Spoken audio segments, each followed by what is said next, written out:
دا صرف فرمایي چې دا خصوصیت د چا دی د رسول الله دی او د رسول الله صلی الله علیه وسلم د امت والاو دی. دې ته سورته شفا موي چې په دې کې الله د هر بیماری نه شفا اخودي ده. سورة الفاتحه کې الله شفا اخودي ده. د قران مجید باندې یا د نبی علی السلام نه پر منقول اذکار باندې دم کول دا ګوره په درجه د دوایي کې دي، یعنی د ځوان کې دا نه چې ته په قران چا دم کړي ته اوس بالکل روغيږي. څنګه چې بعض خلکو نظریه مولانا صاحب دم وکړه که خشوم 5000 روپۍ و درکم، نو چرته ډاکټر ته دی دا ویل دی دوايي راکا کراته خشوا بیا به 5000 درکم. نو دلته مسأله د اجرت هم ده. درې سيزونه دي چې په دې اجرت اغسته شي او کنه شي اغسته. نمبر 1 پاغي کې د دم یا تعویز او دم زمون پنيز جایز دي بشرط د دې چې پاغي کې شرکیه الفاظ د نه. باقی دم نبی علیہ السلام ته صحابي وي چې موږ به په حالت د کفر کې دم کا او د مال لړم د چلونه اغه سره به الله موږ ته شفا را کوله. رسول الله علیه السلام ورته کوي په شرط د دې چې پاغي کې شرکی الفاظ نه. نبی علیہ الصلوۃ والسلام په خپل باندې د دې اجازت خپل امت ته ورکړل، یعنی د کفر د وخت د دم اجازت نبی علیہ السلام امت ته ورکړل.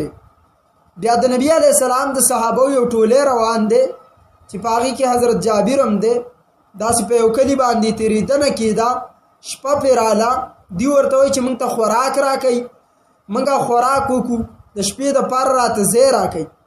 قبیله والا ډیر سخت خلکو صحابه کرام ته صابیان ویلو ویدیو ته مور کوي دی یو نوې دین رایج کړل. صحابه کرام ولته نږدې پړاو اچاو د شپې ود شو دغه قوم سردار لړم وچیچو چې لړم وچیچو نو د خلک را علاجونو معالجه وکړ لیکن هیڅ اثر ونه شو. نو چا به کی ویل چې دلته هغه کم خلک چې بیګار غلیو زمونږ د خوراک او د شپې طلب کړو خلک دلته بالکل نږدې دي کېدش دا غوښه دوايي یا صدامینو تاسو ورشه هغه راولې هغه چې وسیکل رالو د دې مشتری د حضرت جابر بن عبد الله سوا بخاری شریف روایت دی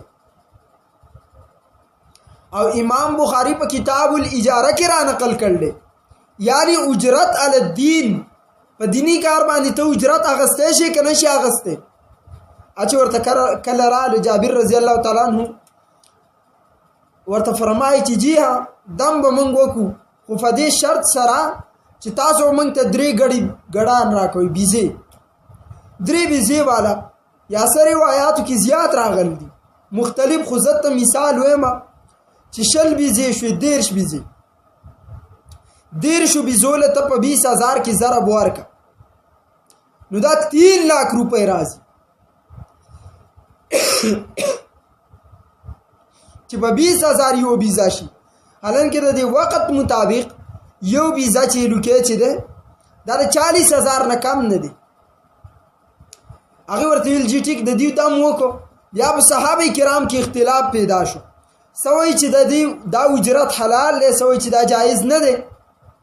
بهرحال په سره په دیو شو چې پیغمبر علی السلام نو به تاسو کو رسول الله ته چې کله رال صحابه کرام ورته ټوټل واقعي ذکر کړه. نبی علیہ الصلوۃ والسلام ورته فرمایي چې جی ها دا جایز ده، دا تقسیم کوي په خپل مابین کې بلکې ماتم ته سره کوي مال به کیامي حصہ وکي. اوس پیغمبر علی السلام په حصہ سکول خو دې د پاره چې دیو بالکل شک زائل شي الته چې دم کړه واغیو کله د مال لړم نو ایم په سورۃ الفاتحه نو په دم باندې اجرت د پیغمبر په دور کې صحابه علی پیغمبر په خپل باندې وی مال په کیسه وکي. لہذا علما لیکلي چې دا ځوان په درجه کې دي، یعنی څنګه چې دوايي پینډال پوسټان دا د سیدم دي یو شه دي دا نشي ویل چې بس د قران دم دی او کدا به فورا خکول کوي او دوايي چې دا خو دنیایي علاج نه دمم دنیایي علاج دی جسمانی علاج دی. پیغمبر علیہ السلام سے صحابی دا اور سے ذل روان دے نو داسې په یو موړه تلو. هلته رسول الله علیه السلام د یوې چینې غاړې ته کېناسته. یو زنانه راله، د الله رسوله زما یو لور ده او په هغې باندې پیری کېناستل. پیری عجیبه څیز دی خو دومره طاقتور نه دی، ځکه د انسان سره جسمانی طاقت دی او د هغه سره روحاني شانته دی.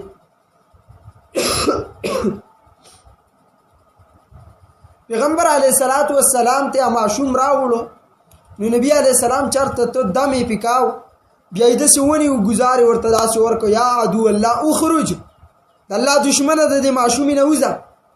پیری ته بلکل وتو، اجنې بیماری ښه شوه. صحابي وایي زه چې کله واپس د پیغمبر سره راتلم هغه ځګین ته راورسېدو، بوډۍ زنانه موږ ته 2 ګډان راوستو او پنیر او غوړي دا یې ورسره راوړو نبي علیه السلام ته چې زما لور ښه شوې ده.